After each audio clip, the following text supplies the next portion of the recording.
with the Spurs foul. Should Miami go for the three right away? Just attack the basket. James catches, puts up the three. Won't go. Rebound Bosh. Back out to Allen. His three-pointer. Bang! Tie game with 5 seconds remaining.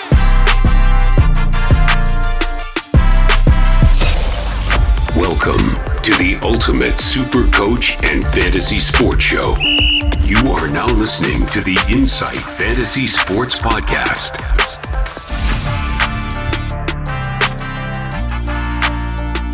Boom shakalaka! Welcome everybody to an Inside NBA show. I am at NBA G, also known as Matty G, and joining me, the equally as great Matty O'Brien, also known right here as SC Mattrix. How you doing, brother? Oh, I'm in my element. We just did an Australian basketball podcast, and I've got to get my American voice on. I'm excited for it. You have to round it. Yeah, we're in Miami. No, I'm not even going to try and be American, mate. We are we're in the very early days of getting ready for camp in about a week's time in the NBA, and all eyes are currently on Damian Lillard. Talk this as burning questions. The number one question right now is this: where will Dame land? Because let me read you the titles, Matty, before we get down to business. Raptors, seriously eyeing Dame. Great for them. Next one up, 76ers have talked with the Blazers previously. Awesome. Tyler Hero was linked to 4 teams amongst Dame trade. The Jazz and the Suns are linked to the Dame trade. It is a never-ending... the Blazers now are apparently refusing to speak to the Heat on the Dame trade, which is apparently the only place he wants to go. Where does he go? What do you think is going to happen?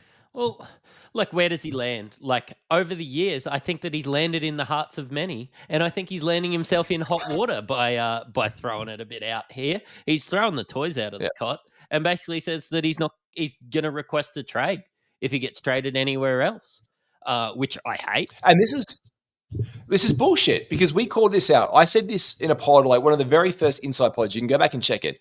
It all just sounded like bullshit posturing from him and his team. Oh, no. We don't mean it. He doesn't really want to go to Miami. He wants to go anywhere. They put out a memo to every team in the freaking NBA, and we'll just anywhere but Portland, we're okay. And now it's like, actually, no, it is just only Miami, so fuck it. Let's just go there. Like, it's bullshit. Yep. But I suppose... Where does it mean, though? Like, yeah, it means... But what does it mean for the trade machine? Like, what does it happen? Mate, I think that they're going to take the best available and people will try and smooth it over with him. I do think that he will probably find a way to Miami, because I do think that they have the assets to at least get close. And Portland, even though they're at a bit of a standoff at the moment, Portland do owe a lot to Dame, I think. He's right up there with one of the best Blazers of all time. But I did have... Is it worth cents on the dollar, though? Is it worth cents on the dollar to take back a bag of chips for a Ferrari? Not if your Ferrari doesn't have an engine in it and doesn't go. Fair. Like, if Dame decides he's going to sit, what happens? Like, they're just going to leave him there? Is that what they're going to do with Harden as well? Like, they're just... Yeah. It's becoming outrageous how many guys are just like almost refusing to play unless they go where they want to go. Like, Matty, you have a job. I would like you tomorrow to be a marine biologist, because that's what you want to do. That's what your heart tells you to do. You want to go play with dolphins. Yeah. You can't just get up and go and become a marine biologist the next day. Like, I think this is where we talk about, and it's such an elite field of basketball. It's a very small milieu of places you can go. There's 30 teams and you're one of the top guys. You've trade machined it though. What have you come up with in the trade machine? Yeah, so I suppose if you're looking at the Blazers, one that I sort of saw working was Pascal sort of hasn't proven that he wants to be in the Raptors or he's open to a trade. Maybe getting somebody back like Pascal and a Gary Trent Jr. for, I suppose, a Lillard and a Shaedon Sharpe. You know, there'd probably have to be some picks that go around, but getting somebody younger, Pascal's not that old, getting somebody that has upside, he could grow into a better player, and he's already proven that he could, win in a championship team. Gary Trent Jr. is a nice piece. I think that the that the Raptors need shooters, and Shaedon Sharpe, as his name suggests, is a sharpshooter. Very true. Very true. Now, let's say I decline that one and I need to turn myself to a Western Conference team. Who have you got in the Western Conference as a possible random trade machine asset that you could play with? Mate, he could go back to his mate with CJ. Maybe it could just work over there at the Pelicans with some blokes like Zion and that. Who would they be willing Who to are give you up? giving me? Maybe Brandon Ingram, Dyson Daniels, Kira Lewis Jr., just some guys with some upside, and you do need to match the salaries. And Brandon Ingram's a good player. I think that he's an upgrade on Jeremy Grant, even though you're paying him plenty of money. I think that he can play the two A lot of and money. coexist beside Scoot. I think it could work. Yep, I definitely see that being a work. Eastern Conference, though, you threw a really interesting one at me because Yusuf Nurkic is obviously we knew that he's like collateral damage and all of this.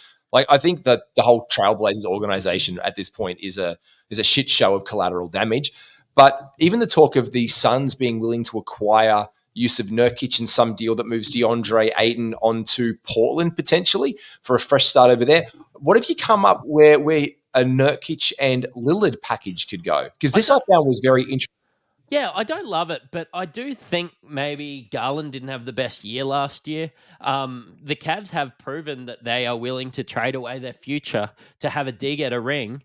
And tell me, backcourt with Lillard and Mitchell wouldn't be the most devastating thing in the world. It's very small, and I don't know if defensively it could work out, but it would just be an absolute offensive nightmare. I've got one for you that's a little bit sleeperish. Okay. I've got this in my trade machine, and it's almost a straight swap. And it works out, and you could probably pull some extra salary in on this one. Let me just adjust this trade slightly because I do want to throw an extra little bonus contract in there. We're probably talking you like young guys over in your team, don't you? Yep. You want someone who's a bit of a defensive player, perhaps? Yeah, that could work. What about if I sent you Zach LaVine and Patrick Williams from the Chicago Bulls for Damian Lillard? Yeah, could work. Yeah. I mean, that works out on the trade machine. It works out for the Bulls. They need a point guard. By way, Javon Carter was the new guy in town. He could play a bench role. You could move very easily someone instead of Zach LaVine, Alex Caruso as your full-time shooting guard, as a defensive presence to offset Dame. And then you got some of the backcourt there. So that's another one in the Eastern Conference that's been thrown around. But it's all this culture right now of superstars and people being moved. If you see anywhere, what's the pathway to him? Who do you take in Miami? Like, what is the base with Tyler Hero? Because I think that is just, it can't be just that. Like, it can't be just that, but they want young guys, and that's sort of what they have to offer. There would have to be a lot of picks and everything like that. But Tyler Hero is the thing that makes the most amount of sense, I suppose, when you go there. Because I think Lillard is just going to put on an absolute turn if he gets traded on to somebody ordinary like the Bulls. I don't think Bulls pull the trigger when there's this much risk that he actually doesn't play. No.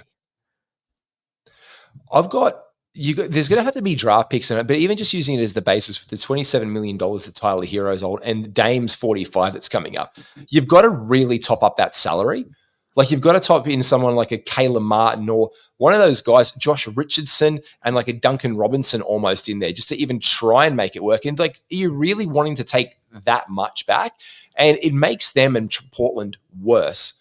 And it just makes Miami so much better. Do they become, if Miami lands Damian Lillard, give me the hottest take you got right now. Do they become the instant lock to win the Eastern Conference this year if they acquire Damian Lillard? No, I don't think they become a lock because I think that I think that the Bucks can still compete with them. I think that their defenders can handle what they've got on the offensive end. But I do think that it, makes them instantly a top 4 team. They'll be working it out. They're going to lose some games. They're probably going to rest blokes like Lillard and Jimmy Butler. But yeah, I do think that they'll probably. I think that they're a top 3 team there. It's generally the Bucks, the Celts, and Miami in the East right now is the big 3 teams you want to compete with. Come back to a fantasy standpoint, just purely based on fantasy.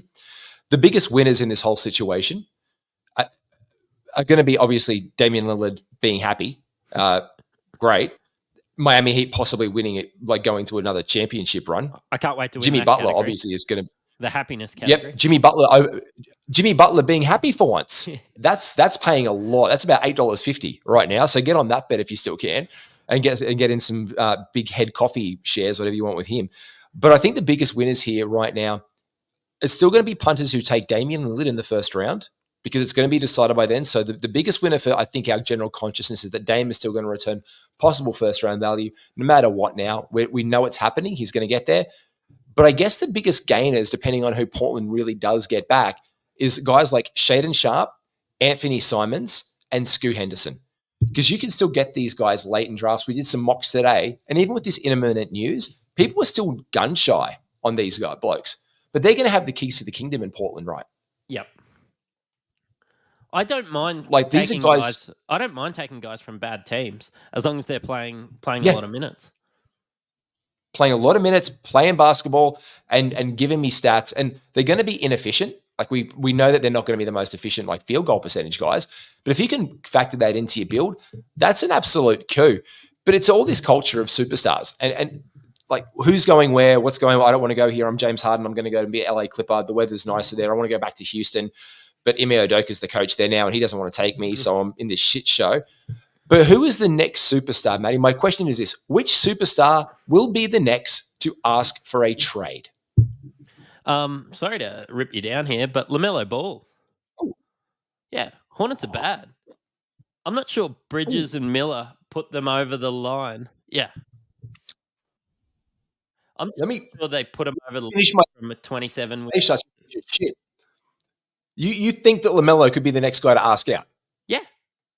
He's a ball. I tell you what. I just don't know if he's got the collateral yet.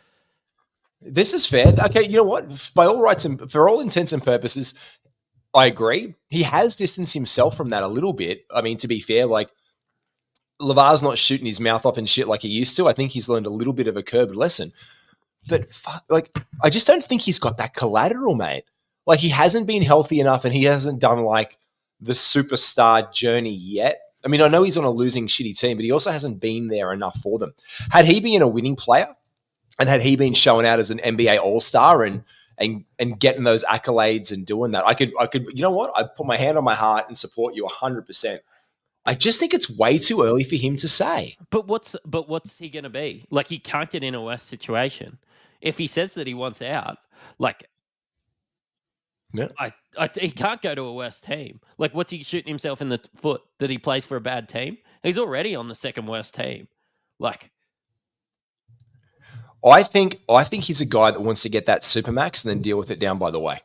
Yeah, I think that's where it is. I think that's very much LaMelo Ball's journey, is to fight the fight, play the basketball, get some currency under his belt, and then lock it in, get that second contract, get those big dollars, and then deal with it then. Because that also just seems to be the narrative for a lot of these players. I'm going to put my hand on my heart and say that I think it's going to be Joel Embiid. Okay.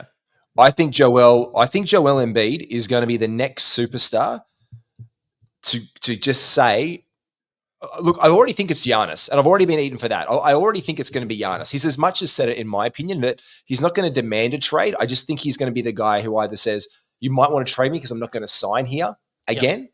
And Giannis could go because he's already alluded to it. But I think the next guy who I wouldn't expect to go, because the process, if Harden goes in Philly, he's the next soldier. If you look at people who've served and have been the franchise, for me, it's Joel Embiid, but it's Giannis. It's those named players that are on my watch list, because you've got another one who's probably a more, I guess, reasonable one. Those are my two guys who I don't see on their teams in 3 years' time.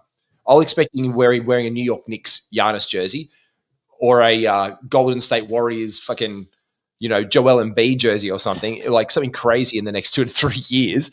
I'd expect them to go anywhere else in the world apart from on their current teams. But you've got one who you think is very imminent up the top of your list, Matty. Yeah, can't wait for a Karl Anthony Towns Detroit jersey. Whoa! I tell you what. Look, Karl Anthony Towns, it's not working. They paid for Gobert. He's saying some crazy things on some podcasts. The front office aren't going to be that happy with him. Anthony Edwards has probably proven that he's the best player on the team now. Maybe Karl Anthony Towns, it's time to go. Yeah, and I think he's the next guy that really makes it vocal at a point. He's just the guy right now who's just shooting his mouth off left, right, and center. And it is really becoming an Ant Edwards team. I think we saw the progression and the leap from him in Team USA. And I think that fantasy-wise is where we've seen Karl Anthony Towns in fantasy land slipping into the mid to late 30s. And that's going to return you value if he gets a trade, because this was a top 15 player in fantasy who's now slipping well down in drafts. Like, we picked him up. What was it, Matty, the other day? We had him at 38. Yeah. Like, this is a guy who used to be a top 12 player. You can return value. Top 5. He was taking consensus top 5 last year. Yep. And then he didn't prove owners. So everyone's been smacked in the mouth about it. They don't want to touch him again. His ADP is all over the shop. Like right now, 23, 24 ADPs. Here we go. Towns. Here we go. His average is 29. ESPN, he's raised up to 37. CBS, he's dropped to 30. Yahoo's at 27, Underdog 28, and Fantrax at 21. So his average position is 29. That's well outside fucking a top 5 player. Yeah. Like, that's good value. Like, it's good value. There's been like a whole bunch of trade talk, and that brings us, I guess, to the next part, the Buddy Hield news. Like, who are the contenders and what do they need to offer, Matty? You've talked about that. Let's brainstorm this, because I haven't done this exercise much apart from the Lakers. And that's not a homer pick. It's just because they've wanted him for a while. Yeah. And he's a natural fit for me beside, like, he is a natural fit for me beside, like, LeBron James. I don't think if there's a better player out there to go beside what he does. Like, you need floor spacing. What does Buddy Hield do? You need someone who can play defense. Buddy Hield can. Yeah, I really like Buddy Hield, and he's an expiring contract with which everybody loves. I do think Denver have been disappointing in the offseason the way that they haven't really improved. Ooh. And I think, let me run the Nuggets machine. Ooh. Yeah, I think Buddy Hield just looks like a guy that would be really good on the Nuggets. He would be really good on the Nuggets. What about if I made a little bit of sauce with the Nuggets? The thing about them, though, a lot of their contracts are very top heavy. You've got pretty much Jamal Murray, 33 million, Jokic, 47, Porter, 33 million, Aaron Gordon at 22 million. But then it's KCP. Yeah. I think it's got to be 14. I think it's like, Indiana looking to make a push, in which case you're going to have to offer somebody like, are you ever really moving on a Gordon or something? Do you take somebody really young, like maybe you're try and take a Mathurin and a Buddy Hield to move somebody like Michael Porter Jr., or do you just go KCP, throw all your picks at them and see what happens? See, I'm very interested about the contract. I've been a very big D'Angelo Russell's getting traded guy. Like, that contract at $17 million this season is the most friendly trade bait contract in the world. Now, they can't do that in the Laker lane until obviously the trade deadline. But this is where, for me, it gets very, very interesting. Does he go before camp? If so, it's not going to be the Lakers. Yep. Because you push down the line, they've only got guys who they can trade immediately, like Jared Vanderbilt, Jalen Hood-Schifino, and Taurean Prince. Max Christie, you're not letting go. He's got his rookie deal. He's going to re-up there. They're really high on him in the organization, even though there's a bit of a youth movement happening over in Indiana right now. So he's a really good lure to get back. You'd really want someone like a Max Christie on your team if you're doing the youth in Indiana. Yep. But for me, it's definitely, we're looking at guys like, do you rob from the rich to pay to the poor? Do you do a package of like Gabe Vincent and Taurean Prince? If you're the Lakers, who else do you think is a candidate? I don't think that they're accepting anything like Gabe Vincent and Taurean Prince for the for Buddy Hield. Like, I just don't see that happening. I could see teams that are looking for those shooters, like the Grizzlies or the Cavs or the Knicks or something like that. Him on the Knicks would be really exciting. Him on the Knicks would be a very interesting team. In fact, New York needs a lot more floor spacing. And if you look at the New York contracts that they could swip, they could get an expiring with Evan Fournier. Yep. That's almost a direct straight swap. And they might be willing to burn that if they just want to get him out of Dodge. They're very invested in guys like Evan Fournier is pretty much the most perfect switch in the world. But you could couple that and sweeten the pot with someone like, they might want to get off some of their youth movement, like Grimes or Quickly, one of their young guys. Yeah, and they could be a good role player on the team. Like, even if they take an expiring back in TJ McConnell or something like that, like I would think that, Indiana would be excited over getting a quickly over like McConnell or something like that. Maybe those couple of small up, taking the downgrade in Buddy, but taking the in for Fournier, but getting, a piece like a quickly and a pick or something along those And that works. Yep.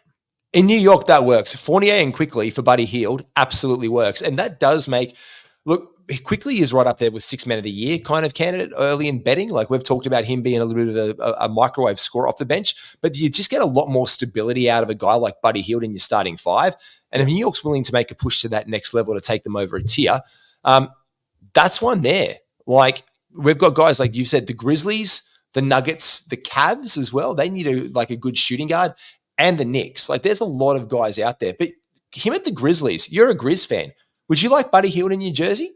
I'd love Buddy Hield. I just think that he'd be a really good role player and an upgrade from somebody like Luke Kennard. Like I love what Kennard does at his dollars, and for $4 million more, yeah, give me Buddy Hield. I do think I'd find it pretty hard to work. I think that we would have to, give up somebody like a Steven Adams and then a prospect like a Zaire Williams or a David Roddy or somebody along those lines. So, who would you be most happy to get rid of? If you are a Grizzlies fan and we're trade machining this right now, I'll run it right through the trade machine. Who would you be the most happy to get rid of if I was to give you one Buddy Hield? Steven Adams and Jake LaRavia. So I'll get rid of Kennard out of that because I put Luke Kennard in and Jake LaRavia. Whoo, does this work? Does this work? Does this work? And trade machine, it is successful. Grizzlies -5 wins and +5. Actually, Pacers down 5 wins. Grizzlies +5. Yeah. But then again, I would question the fit. I would roll him probably in a small forward capacity because you've got Desmond Bain as your shooting guard. So Buddy Hield really then becomes almost a glorified 6 man in that role. Yeah. But it's a lot more solid. And you still then do keep and retain the services of Luke Kennard, who is an exceptional, one of the best 3-point shooters, undisputably, in the NBA today. We could just stretch the floor. We could play Jaren Jackson Jr. up there. Yeah, there's a lot that we could do with it. And he's definitely an upgrade on the guy who's recently left, which is Dylan Brooks. And I think that leads us to our next little part, mate. What can we take away from the FIBA World Cup for NBA fantasy, apart from the fact that Dylan Brooks looks like just a new man, apparently, in Canada? Oh, I've watched a lot of Dylan Brooks games, and people love to hate. You have watched a lot of Dylan Brooks. He's not that bad, and he is a bit of a microwave in that sort of cases. He did have some points to prove. He's an angry dude, but yep. Yeah, look, he's a guy that I was targeting late in drafts anyway. I probably have to take him 20 spots earlier now. So thanks World Cup. Look, man, mate, to be fair, we did a couple of mocks today. He was left on the one. He was left out on one of them entirely, and someone was feeling bad for him. I won't say which Insight Podcast Network analyst was feeling very bad for Dylan Brooks' emotional feelings today. It was Mick Dell, and Mickey picked him up late in a draft today. He was very proud of that. He's like, "Oh, I think Matty will be proud of me." And I'm like, "We both are. You've done very well there, Mick." So he felt very bad for the emotional state. It was like, "Are you okay?" day for Dylan Brooks. He just wanted to check in and make sure that he wanted a home after his success in the World Cup. So yeah, he's like someone who's like not being drafted and can really, if you're punting field goal percentage, he is a dream fit in your team. Like this is a guy who, if you're punting field goal percentage, he is like going up. So I'll just punt field goal percentage right now and turnovers on fantasy scores. And again, if you want to get the insight into fantasy basketball, if you want to use Z scores to help elevate your team, check out fantasy scores. Jump online, fantasyscores.com. $35 an annual membership. It's only $30. You get $5 off if you use promo code INSIGHT to do that. And you can actually pick up and look at what that does for a guy like Dylan Brooks. And he jumps up your radar. The more you take out of the game, he goes from, where is he? Dylan Brooksy Brooks. If I tank that, Dylan Brooks goes into, I got to find his name. If I'm taking field goal percentage and turnovers for this season, my projections, I have got to look into where he goes. All right, he was a Grizzly. Here we go. I've got to go Grizzly and look into it. Mem. He shoots up, holy shit, 79 spots from the 229th ranked player to top 150. Like, that's a massive jump if you're punting field goal percentage, Matty. Yeah. If you're punting turnovers as well, like, it jumps up again. Look, Dylan Brooks is a late round flyer in standard formats. I always thought he was, and now, thanks to the World Cup, he's on everybody's radar. But if we're looking at the MVP and another guy that kills you with field goal percentage, Schroeder, tell me about him. It's the system. That whole team was put around him. Like, I love your podcast with Matt Malley, the Toronto Raptors preview. If you haven't checked that out yet, it gave me a new nickname for Fred VanVleet as well. I like to call him now Dorito because his knees are like corn chips. So I was a big fan of that one. And Schro is like, I like the Dennis Schroeder from OKC. I don't like dickhead, I'm number one, I need to be the superstar of this team, Atlanta Hawks, Dennis Schroeder. I like that guy in Dennis Schroeder, and I had him in my team a year I won a fantasy championship when he was with OKC because he scored points, he distributed the ball, he acted as an excellent point guard there, a facilitator in the system, and he came on and scored. We all know the guy can hoop. We all know he can score. He just took on the world and did it. I absolutely see him bringing back an owner who's, again, a similar to field goal percentage guy, maybe someone who's got assists early on. If you're picking up like league leaders from the point guard spot, like if you've got a team and you pick up Darius Garland and Nikola Jokic in, like, let's say you'll pick one, right? And you get Nikola Jokic and you get the turn, you're not going to pick up Darius Garland late in the third round. Like, he's going out the window somewhere in the 20s. But you're stacking so many assists in that guard and out of position assists from the center spot that you could put a guard late in your draft like Schroeder down the track who's going to give you the points that you're not going to get from Garland because he could blow up and score 40 one game, right? Like, this is what he's showing us. And assists are hard to find late, and I think that he's going to have the ball in his hands, and I think he's going to be the starting point guard. But like, Scotty Barnes come out and said that he wanted to play point guard. Like, he might find himself as the starting small forward and the backup point guard, but I think Schroeder's going to have the ball in his hands. Yeah, I'd like mustard and tomato sauce on my hot dog, but you know what? It's unfortunate. I ran out of mustard, so I just get the tomato sauce. Whoops. Yep. Exactly like Scotty Barnes. You might want what you want, but you're going to still get something that you need to do, which is just play your game of basketball in Toronto. Like, it's not going to always fall your way. Another guy who was his teammate, though, Franz Wagner. He's just continuing to be like a very safe bet. Yep. I think that he is going to be drafted in around that 60 and 70, and he's going to be the 60th or 70th best player. I don't see massive jumps from Orlando, but if there are jumps, it's not going to come through, all these big, massive trades and Damian Lillard coming. 100%. I think it's going to be, Paolo Banchero getting better, Franz Wagner getting better, and Markelle Fultz being healthy, like all of that. Yeah, 100%. And this is Franz for me, he's the new Chris Middleton. He's just your dependable, serviceable, second, third option in a basketball team. He is not your superstar on your team. Franz Wagner is very much, for me, the new Chris Middleton type. Yep. Scores really well, does everything on the basketball court, plays his role. You don't hear boo out of him. Beloved teammate, you know what I mean? Just gets in there, does the hard work, reaps your rewards, and you draft him with very little bit of upside. Yep. But he's got a high floor, low ceiling. He's a high floor, low ceiling kind of draft prospect in fantasy. But Fontecchio, this is a guy that you think has a higher floor and a higher ceiling in the NBA than what he's been allowed to show currently. And you think he showed out that a little bit at the World Cup, Matty? Yeah, I do.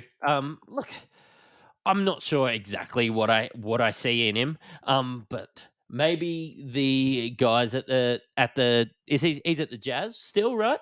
Maybe the guys at the Jazz just think, that he could be a little bit of a role, seeing him doing it on one of the biggest stages. So, yeah, I think he's a really interesting prospect. He's someone who just comes with a reputation as a really solid, dependable worker.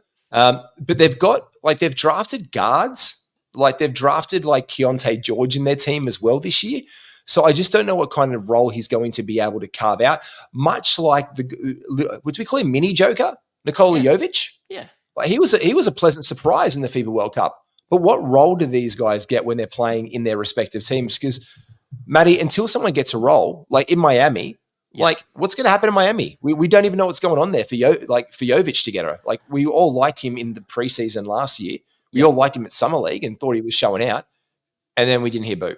I think he's somebody that if he is a throw-in on a Damian Lillard trade or something like that, then that gives him the pathway for the opportunity. You know, you were saying earlier that they need to add someone more than Tyler Hero, and I know that was an earlier segment, but you know, Jovic and Pix and Tyler Hero and, you know, these young guys, these guys that could turn out. He's shown that he's good. He's probably shown enough to become a trade piece to a worse team, but a bigger role.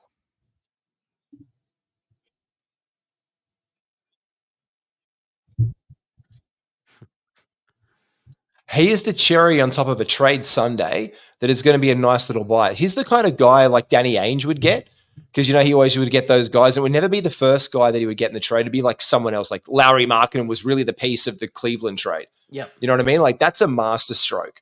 Like we'll take on Colin Sexton. It's fine. You guys don't really like Lowry, do you? Yeah. No, that's fine. Like we've got a home for Lauri Markanen here. That's the kind of role that Jovic could totally get. Yeah. I am not aggregating saying that he is going to be the Lauri Markanen of this season when traded to the Portland Trail Blazers.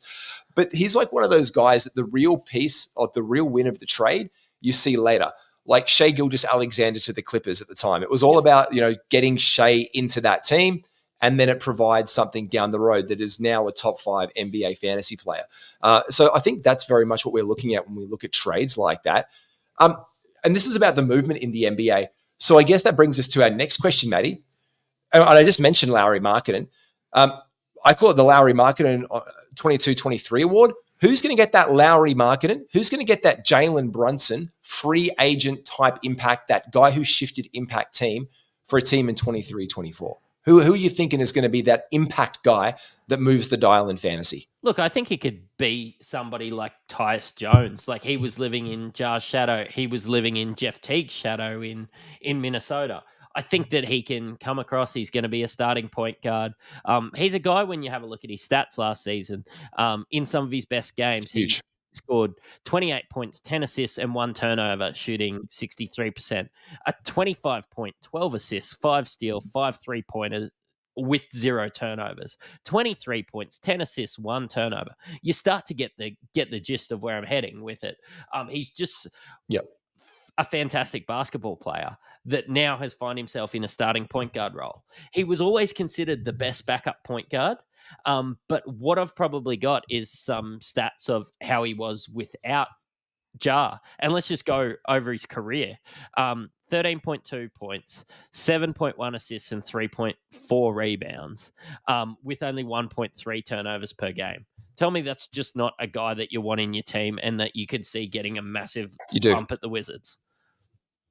Yeah, you absolutely do. And I think you pointed out this one as well. The best thing with this is you're going to mention the third player in NBA history to lead the league. This is a great note from you, in assist to turnover ratio for 3 straight seasons, apart from Muggsy Bogues and CP3. Yeah. Like Boguesy, Hornet legend, CP3, people talk about as being one of the greatest point guards of all time. Like we've got to like give him his flowers. It is CP3 at the end of the day. Like he is one of the best point guards that's ever played the game. Like his vision on a court is ridiculous. Yeah. And then there's this guy, Tyus Jones, who does the same things on a basketball court at a really great clip. Like he also doesn't like to take bad shots. It's almost like he's allergic to just throwing up bullshit. I just don't know why he didn't have a conversation with Dylan Brooks in the locker room in Memphis to be like, Dylan, no, that's not how we play basketball. And Dylan said, no, we just throw it up. We just it goes in there, that direction, right? Yeah. And that's not what Tyus does. I think you're absolutely spot on there. I think for me, I'm still looking at guys who've moved around in the free agency. I don't think there's anyone that stood out to me this season that's going to have an absolute bust. I do think who was going to have that kind of swing for me, like the guy who I think it is kind of Dylan Brooks as well, though, by extension that he's going to have more of a role. His teammate, I know we've thrown some shit on him every now and then with this shit talk, but I actually think he's a free agent sleeper at the end of your drafts who you'll be able to pick up quite nicely. If you look back through the draft class of the 23-24 free agents, Matty, is there anyone else you like? Because Fred VanVleet was the biggest name off the board, like that came off. And then he went, do you see him exceeding his ADP anywhere? No, I just think him. No. I think he's in the same role that he was in, and he's just moved across to a worse team. Like, does he just have more on his shoulders now? Like, yeah, he's in no better, no worse. Houston, I find a bit of an interesting team because I do see like all these young, small forwards that they've had. I do see some of those maybe towards the end of the year. They could end up jumping over Dylan Brooks in minutes because they might just be better basketball players too. Like, you go through the list and the guys who are like guys like PJ Washington, like I don't expect him to move the dial. Herb Jones, Austin Reeves, Jakob Poeltl. I don't expect these guys to be making, like Draymond Green is getting re-upped. I don't expect these guys to be blitzing anything more or less. The only guy that really moved teams was Fred VanVleet. Chris Middleton's still sticking around. Max Strus isn't moving your dial. No. But Tyus Jones was probably one of the biggest opportunity guys that's moved in the NBA to a brand new role. Dennis Schroeder, he does have a chance, I guess, but it's not going to be like a Jalen Brunson kind of impact. There's nothing there for him, really. I think one of the late ones that's not impact, but someone who could be serviceable is Javon Carter, you've touched on before. Yep. He's a very interesting pickup for the Chicago Bulls, but there's no one, if you go through the list, Miles Bridges on his contract, he's going to do Miles Bridges things. Yeah. Like, do you really expect Thomas Bryant to be the breakout star of this year, finally unleashed in Miami? No, because he's benched behind Bam. Do we think Christian Wood is good? Do you reckon Christian Wood is going to be like the guy that he was in Dallas or Detroit in LA? No, I think it's more just talking about maybe the guys that were traded and just, maybe the jump from people moving teams is your Jordan Pooles and your Tyses and you just free agency was dead this year. It really was. I think you touched on the other guy right there. I think it was the other number one guy who's going to have possibly the biggest impact, and he could end up leading the league in the league in scoring, which is Jordan Poole. But again, it's an interesting situation there because I still say that Kyle Kuzma is the man in town as the veteran presence almost, which is weird to say about Kyle Kuzma. I do think that Jordan Poole's there for a reason, but I do see Jordan Poole and Kyle Kuzma being the two big dogs in town. And I think that's going to I think that's going to be an interesting return if you can get Jordan Poole from 50, later than 50, into the 60s, like 50 to 60. Like you get him at 52 to 58, I think you're going to get some value there. And you can pick up Kyle Kuzma later, like in the 70s or 80s. And I do think Kyle Kuzma has a very strong potential to do that. But that's not the guy who's signed somewhere else or who's going to have a step-up season because they're already pretty good players. So who's the Lauri Markanen of the 23-24 season? You have your eye on a very interesting name. Look, I just think Lauri Markanen got better through growth as well. And you start to think, you look at someone like Franz Wagner, and I think you're just going to get what you get.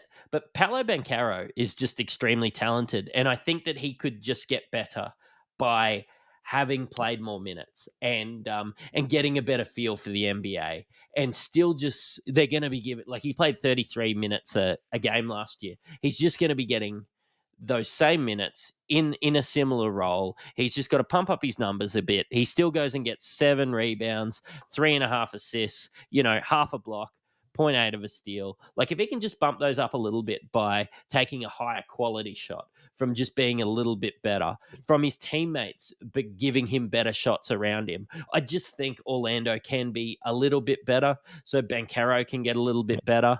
And he has potential to be a top 40 guy. Like he is that talented. So 100%. Yeah, 100%. I'm going to go with safe as houses person, only because his ADP was high last year, but he didn't return it. And I'm going to go to someone else who's shared the Team USA experience. He didn't make the side like Paolo did, but Cade Cunningham in that practice team, I'm really right there with Cade Cunningham still. He's a top 20 bloke for me in fantasy potentially. I think he's going to have the season this year because where his ADP is currently. So if I was to bring up the ADPs on Cade Cunningham, he's sliding all over the place for me. So his average right now is 45. His average is 45.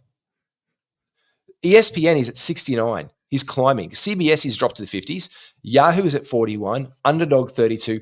Fantrax is about right at 32.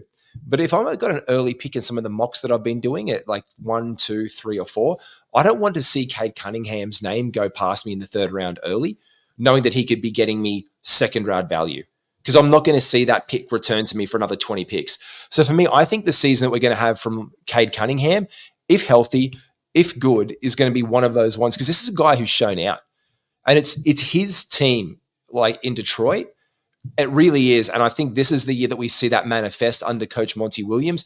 Jaden Ivey playing off ball, the pick and roll action with Jalen Duren, I think is going to be really productive for him. And that experience of camp, like that Team USA camp, apparently the connection that those two guys had was just insane. So I'm really looking at that one. That's someone who's ADP rank right now. I'm looking at being like, you could quite easily jump that. And it's going to see how it goes in the preseason when it shakes out. But I've got an interesting one for you talking about these guys, because he was only a rookie 2 years ago. We've got rookies like we've talked about Paolo, who was a rookie last year. Guys like Jabari Smith Jr., we want to see take a leap as a sophomore. But it's the first year. Straight up, I'm going to ask you this, Matty. Who was the steal of the NBA draft, and do you think they have a fantasy impact this season? Look, we did these notes a little while ago, and I was excited about Cam Whitmore. But now with the current, trades and how Houston's looking out, I don't think he's going to get a role. But what's come out in the media is Derek Lively, the second, starting in Dallas, which is extremely interesting. This is very appetizing. Jason Kidd seems right behind him, doesn't he? Yeah. Yeah. And look, maybe it's just a role where he's out there to start things, get out there with your Lucas and your Kyries, whereas other guys make more of a fantasy impact when some of these guys go to the bench because this guy just fits better. But you know what we mean. If there's minutes out on the floor, usually there's going to be numbers that follow. Because we were originally like looking at Rashawn Holmes as the pickup, and like in Dallas as their starting center. Like that was the early intel was they want to get Rashawn, and like they're going to start Rashawn Holmes, and that's going to be great for him. And then all of a sudden you skip a month into a month forward, and we're almost in the preseason, and all of a sudden Jason Kidd is talking about Derek Lively being the guy. Yeah. Like this is, I feel bad for Rashawn Holmes because he's gone there hoping to redeem his NBA career, and now he's going to get benched behind a rookie. So he's going to have some absolute bitter pills to swallow. I'm not completely off Rashawn Holmes though. I'm not 100% off Rashawn Holmes with this news. Like he could just take the game and just get out there.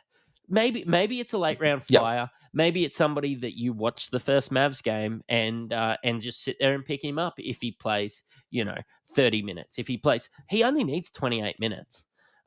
There's a pathway there. Yeah, there is. And you really got to watch those rotations. I'm very curious. My guy here is, I think, Keontae George as the 16th overall pick, apart from guys, as you said, like Cam Whitmore. We don't know what's going on there. I think Keontae George has a potential role to really sneak into some value here as a lovely little pickup for the Utah Jazz. I really like what they've done as a team. He's had an illustrious, he was Big 12 Freshman of the Year, Big 12 newcomer for the team. He's made the freshman teams. He shows out as a defender. In the 3-on-3 basketball, he represented the USA in the under 21s game in a 3-on-3 under 18s World Cup. He actually shows out as a guy who can hit the free throws. He rebounds well. He assists. He can steal. He doesn't get you much by ways of blocks, but he's an absolute scoring machine.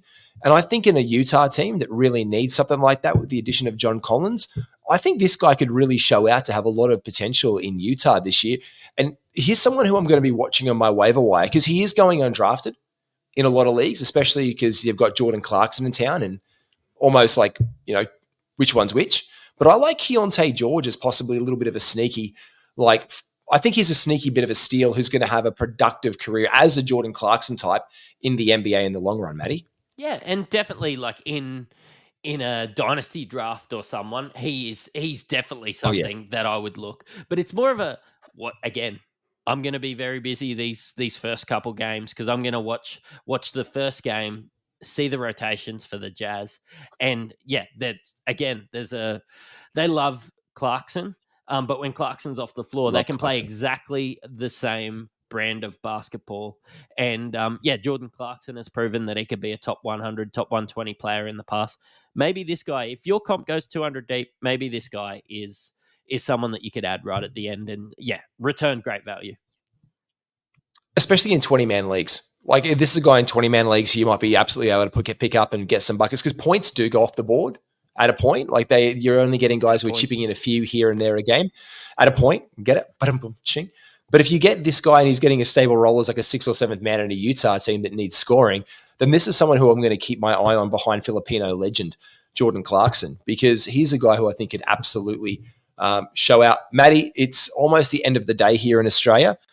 It is the 25th of September. We still have no Damian Lillard trade. We could wake up tomorrow morning and this whole thing could be out the window.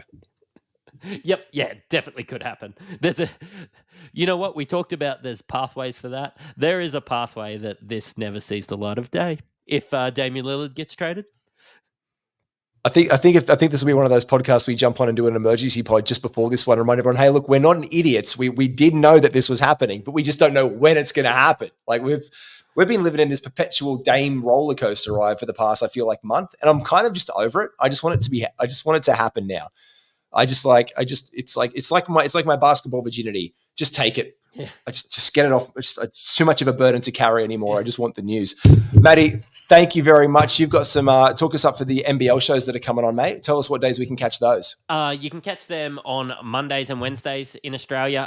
We're going to be doing lives from now on. Look, it's been getting a lot of traction. I've been going out to a lot of the NBL games. I've seen over half the teams play. Oh, I tell you what, I went to the Blitz the other day, and I'm sitting there with Australian royalty like Bogues and Luke Longley, and I had a bit of a chat to DJ Mitchell, and saw Lockie Ulbrich at the casino afterwards. Yeah, it was a ripper. It was such a good day. Yeah, I was upset. Thank you so much for giving me the hopes to fly up there to the Gold Coast for that, and then reminding me that it was in the middle of the week and not the weekend. Well done, NBL. Please schedule weekend blitzes in future on the Gold Coast, my hometown, and I'll be very happily back there. We also have some exciting news in the works. We're going to be announcing our NBA lineup very soon. Matty and I are going to cross over on a couple of pods. We're going to absolutely keep you filled with insight NBA action come the season. We've got team previews coming up. We've got the series where I mock from 1 to pick 14. It's going to be interesting seeing who we can get and where. Matty will join me for one. Mick Dell, Nate Braino, Robbers join me for some. Heaps of content in the way. Make sure you like and subscribe. And when we get to 1,000 subscribers, we're going to give one lucky punter out there an NBA jersey, your name on your team. Put your name in the comments. Rate us 5 stars. Do all the things. Subscribe. Mwah! We love you. Good night, Matty. Cheerio.